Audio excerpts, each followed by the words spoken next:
Have you ever wondered why some art just feels like this huge communal anthem, something for everyone, while other art sounds more like a whispered, personal confession?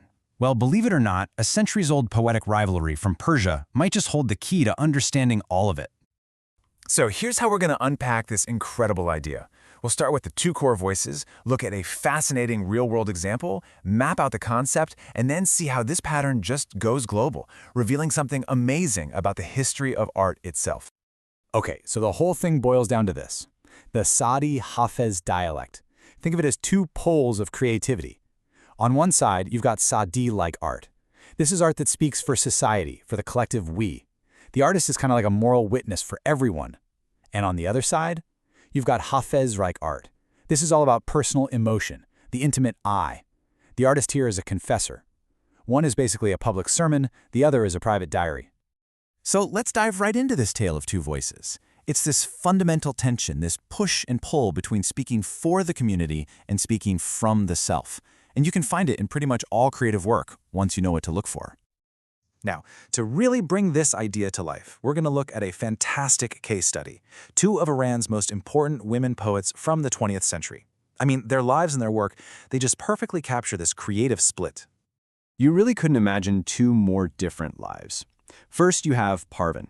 She grew up in this incredibly supportive, intellectual home, a place just filled with books and deep conversation. Then you have Forough. She was raised in a really strict, rule-bound military family. So one environment was all about nurturing her mind, while the other felt, well, completely suffocating. And what's so amazing is you can see this split perfectly in their art. It's like a direct reflection of their lives. Parvin, she becomes this Saʿdī-like moral voice. She uses classical poetry to write about big themes like injustice and empathy for others. Forough, though, becomes this deeply Ḥāfeẓ-like confessional voice. Her style is raw, modern, and it's all about exposing her own loneliness, her passion, her rebellion. And this really gets to the heart of it, right? Their personal environments totally shaped the direction of their art. Parvin, from her safe space, looked outward at the world's pain. Forough, from her confined space, was forced to look inward at her own. Now, what's really cool here is that it's not just a simple either-or choice. It's more like a spectrum. And we can actually use this spectrum to map out centuries of poetry, all based on one simple question. How big is the artist's I? Check this out. We can literally map these poets along this scale. So you take someone like Ferdowsi, who wrote this massive national epic.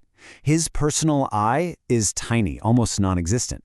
But his other, the entire nation, its heroes, it's huge. Now contrast that with Forough. Her personal, intimate I is absolutely massive. It's the lens through which she sees everything else.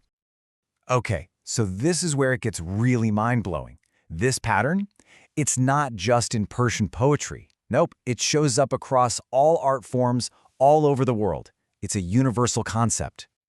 Let's just take music, for example.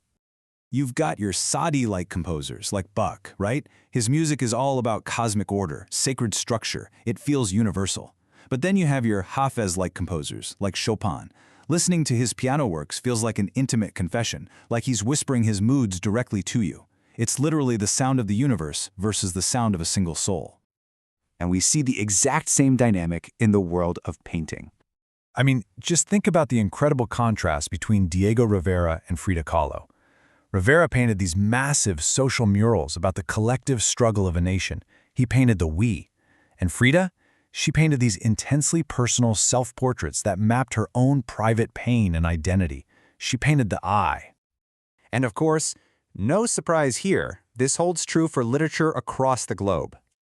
It's the difference between someone like Tolstoy, who writes these sweeping epics that put an entire society under a microscope, and someone like Sylvia Plath, whose poetry is so raw and personal it feels like she's laying her own soul bare.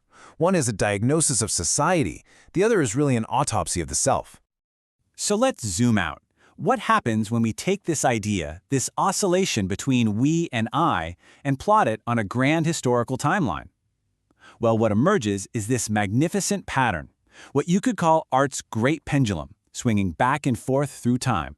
If you look at history through this lens, you can see the pendulum in motion. It starts way back in the ancient world, dominated by these collective Saʿdī-like epics. For centuries, that's the main voice. But then, the pendulum starts to swing hard the other way, hitting its peak in romanticism. That's the high point of the Ḥāfeẓ-like cry, where individual feeling is everything. And now? Well, now we're in an era where the extremes coexist, and we're even seeing a new hybrid form emerge. So you can see the overall trend, right? We start with this heavy focus on the community. Then comes this massive surge of the self, of the individual. And that leads us to today, where we're seeing this amazing integration, where an artist might use their personal story to explain a bigger social condition, or the other way around. And that, right there, is the big takeaway.